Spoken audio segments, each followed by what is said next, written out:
Assalamualaikum warahmatullahi wabarakatuh. Perkenalkan, saya Irham Iqfa dengan NIM 2114010141. Di sini saya akan mempresentasikan analisa modul ajar pada pembelajaran Akidah Akhlak di Madrasah Sanawiyah. Video ini saya buat untuk memenuhi salah satu tugas mata kuliah pembelajaran Akidah Akhlak yang diampu oleh Ibu Dr. Naila Hayati, SPDI MA. Di sini saya akan menjelaskan modul ajar saya pada pembelajaran Akidah Akhlak pada materi husnuzon dan tawadu. Nah, di mana yang pertama kita akan menjelaskan tentang informasi umum. Nah, yang pertama yaitu identitas modul. Nah, di mana penyusunnya di sini yaitu saya sendiri, Irham Iqfa, di mana instansinya yaitu MTSN 6 Pasaman Barat, tahun ajaran 2023-2024, di mana satuan pendidikannya yaitu Madrasah Sanawiyah, elemennya yaitu Akidah Akhlak pada fase D, pada kelas 8 semester genap. Alokasi waktunya yaitu 2 jam pembelajaran atau 2 kali 45 menit. Target peserta didiknya yaitu peserta didik reguler. Nah, yang kedua kita masuk kepada model pembelajaran. Di sini saya menggunakan model pembelajaran Discovery Learning. Model pembelajaran Discovery Learning ini adalah pembelajaran yang dapat memecahkan masalah yang akan bermanfaat bagi anak dalam menghadapi kehidupan di masa mendatang. Model Discovery Learning ini adalah model pembelajaran yang mengedepankan pengembangan berpikir peserta didik dalam memecahkan suatu masalah dan juga menekankan pada kemampuan peserta didik dalam mencari ide-ide dalam kegiatan pembelajaran.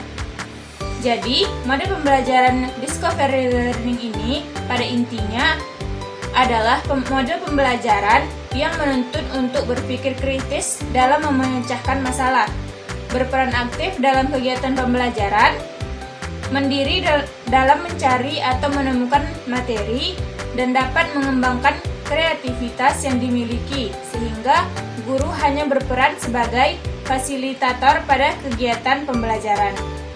Yang ketiga yaitu metode pembelajaran.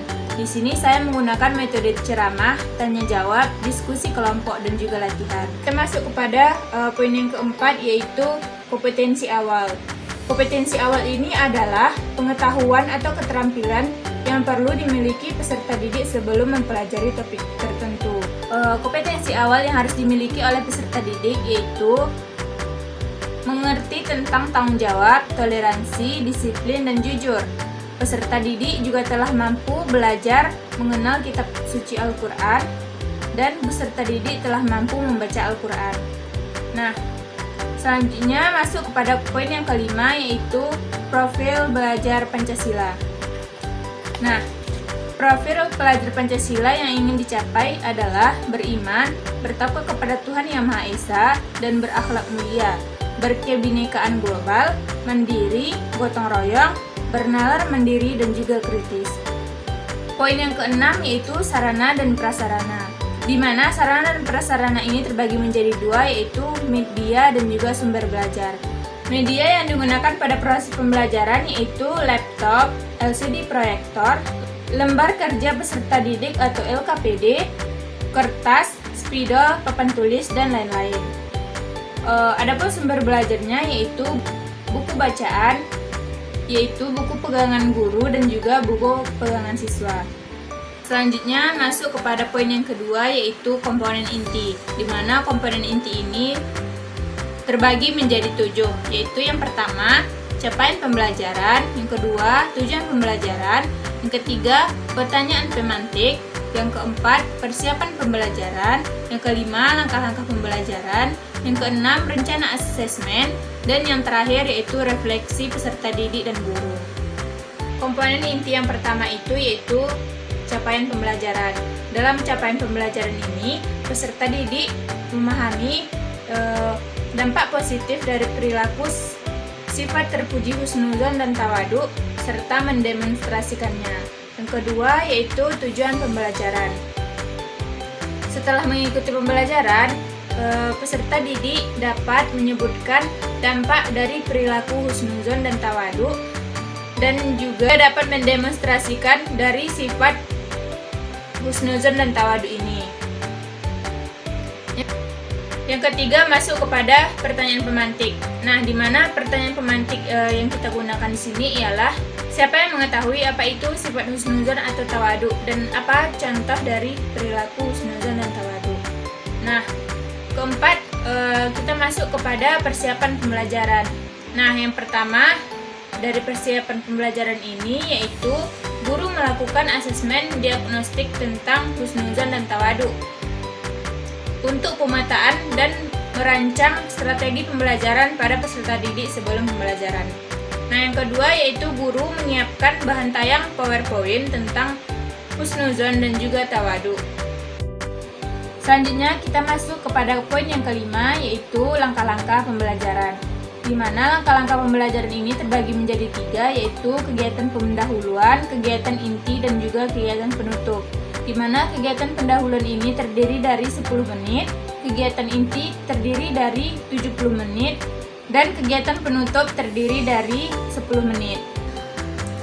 Nah, pada kegiatan pendahuluan, hal yang dilakukan oleh guru yaitu guru mempersiapkan media atau alat peraga berupa LCD proyektor, notebook, CD pembelajaran interaktif, kertas karton, spidol, papan tulis, atau media lainnya. Selanjutnya, guru membuka pembelajaran dengan salam dan juga berdoa. Selanjutnya, guru mengecek kondisi kelas dan kesiapan siswa dalam belajar. Nah, kegiatan selanjutnya yaitu guru melakukan pengambilan absensi sekaligus menanyakan kabar kepada peserta didik. Nah, kegiatan selanjutnya guru menanyakan materi pada minggu lalu dan mengaitkannya dengan materi pada pertemuan sekarang. Istilah ini disebut dengan apersepsi. Nah, kegiatan selanjutnya yaitu guru menyampaikan garis besar tujuan pembelajaran dan juga cakupan materi dan penjelasan tentang kegiatan yang akan dilakukan peserta didik untuk menyelesaikan permasalahan pada pertemuan kali ini. Nah, sekarang kita masuk kepada kegiatan inti, di mana kegiatan inti ini dibagi menjadi 5. Yang pertama yaitu mengamati, yang kedua menanya, yang ketiga mengeksplorasi, yang keempat mengasosiasi, dan yang kelima mengkomunikasi. Nah, pada kegiatan mengamati ini peserta didik diminta untuk mengamati materi pada PowerPoint yang ditampilkan oleh guru, dan peserta didik diminta untuk menyimak penjelasan guru terhadap PowerPoint yang telah ditampilkan oleh guru. Nah, yang kedua pada kegiatan menanya. Di sini peserta didik dan guru melakukan tanya jawab mengenai perihal yang tidak dipahami dalam materi yang telah disampaikan oleh guru. Nah, selanjutnya kita masuk kepada kegiatan mengeksplorasi. Pada kegiatan mengeksplorasi ini, guru membagi peserta didik menjadi 2 kelompok. Selanjutnya, peserta didik ini diminta untuk melakukan diskusi dengan temannya mengenai pengertian husnuzon dan tawadu serta dampak positif yang didapatkan ketika mengamalkan sifat husnuzon dan tawadu ini. Selanjutnya, peserta didik diminta untuk berdiskusi dengan temannya mengenai perihal pengertian husnuzon dan tawadu serta apa contoh dari husnuzon dan tawadu ini yang didapatkan pada kehidupan sehari-harinya. Selanjutnya, peserta didik menggali lebih dalam tentang dampak positif yang didapatkan ketika mengamalkan sifat terpuji husnuzon dan tawadu ini. Kemudian masuk kepada kegiatan mengasosiasi, di mana pada kegiatan mengasosiasi ini peserta didik diminta untuk merumuskan pengertian husnuzon dan tawadu serta dampak positif yang didapatkan ketika mengamalkan sifat terpuji tersebut. Dan peserta didik ini diminta untuk merumuskan hasil rumusan yang didapatkan pada media pembelajaran yang digunakan oleh guru. Dan kegiatan yang kelima yaitu kegiatan mengkomunikasi. Nah, di mana kegiatan mengkomunikasi ini peserta didik ini mempresentasikan hasil diskusinya dengan teman sekelompoknya. Nah, yang terakhir kita masuk kepada kegiatan penutup, di mana kegiatan penutup ini yang dilakukan oleh guru yang pertama yaitu guru bersama-sama dengan peserta didik membuat rangkuman atau kesimpulan dari pembelajaran pada hari ini. Yang kedua, guru melakukan penilaian atau refleksi terhadap kegiatan yang sudah dilaksanakan. Yang ketiga, guru merencanakan kegiatan tindak lanjut dalam bentuk tugas kelompok yang diberikan kepada peserta didik. Yang keempat, guru menyampaikan rencana pembelajaran pada pertemuan berikutnya. Yang kelima, yang terakhir, yaitu guru menutup pembelajaran dengan mengucapkan hamdalah dan doa kafaratul majelis. Selanjutnya kita masuk kepada rencana asesmen, di mana asesmen ini kita lakukan yang pertama yaitu asesmen awal. Asesmen awal ini dilakukan sebelum kegiatan pembelajaran dimulai untuk mengetahui kesiapan peserta didik dalam mengikuti pembelajaran. Nah, asesmen ini digunakan untuk mengetahui pemahaman dan juga pengetahuan peserta didik tentang konsep dasar sifat terpuji dalam Islam. Nah, instrumen yang digunakan yaitu yang pertama, apakah Anda mengetahui pengertian dari sifat husnuzon dan tawadu? Yang kedua, apakah Anda mengetahui contoh dari sifat-sifat tersebut dalam kehidupan sehari-hari? Yang ketiga yaitu, apakah Anda mengetahui dampak positif dari mempelajari sifat husnuzon dan tawadu ini? Kemudian, guru dapat memberikan nilai dan tindak lanjut kepada siswa yang telah mengetahui konsep dasar dari sifat terpuji tersebut. Yang kedua, kita masuk kepada asesmen formatif, di mana asesmen formatif ini dilakukan ketika proses pembelajaran berlangsung, ketika peserta didik melakukan diskusi. Pada kegiatan asesmen formatif ini, guru dapat memberikan penilaian kepada siswa seperti gambar yang tertera di samping ini. Selanjutnya kita masuk kepada pengayaan dan remedial.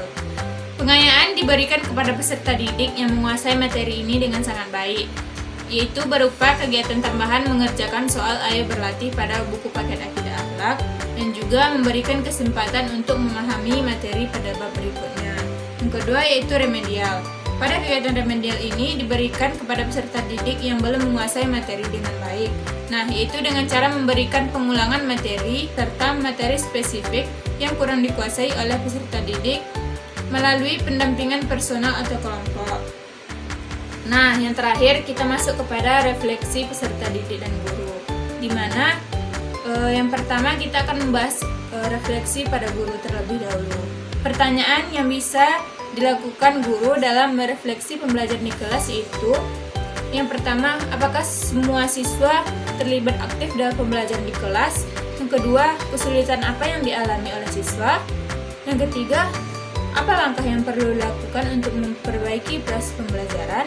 Dan yang keempat yaitu, apakah kegiatan pembelajaran dapat menumbuhkan berpikir kreatif pada diri siswa? Dan yang terakhir yaitu, apakah kegiatan pembelajaran ini dapat membangun kesadaran siswa tentang pentingnya menyiapkan bekal untuk akhirat?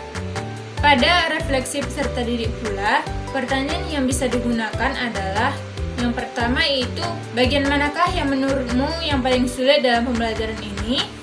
Yang kedua yaitu, apakah pembelajaran ini menyenangkan? Dan yang ketiga yaitu, bagian manakah yang menurutmu yang paling menyenangkan dalam pembelajaran ini? Kemudian kita masuk kepada pembahasan terakhir yaitu bagian lampiran. Nah, di mana bagian lampiran ini memuat tentang bahan bacaan guru dan peserta didik, yaitu buku Akidah Akhlak MTS kelas 8 yang diterbitkan oleh Kemendikbud. Glosariumnya ialah Husnuzon dan Tawadu. Daftar pustakanya yaitu Dewi Prasari Suryawati 2017, buku Akidah Akhlak MTS kelas 8 yang diterbitkan di Jakarta oleh Kemendikbud. Sekian presentasi analisa modul ajar pada pembelajaran Akidah Akhlak dengan materi husnuzon dan juga tawadu. Lebih dan kurangnya saya mohon maaf. Wabillahi taufiq wal hidayah. Assalamualaikum warahmatullahi wabarakatuh.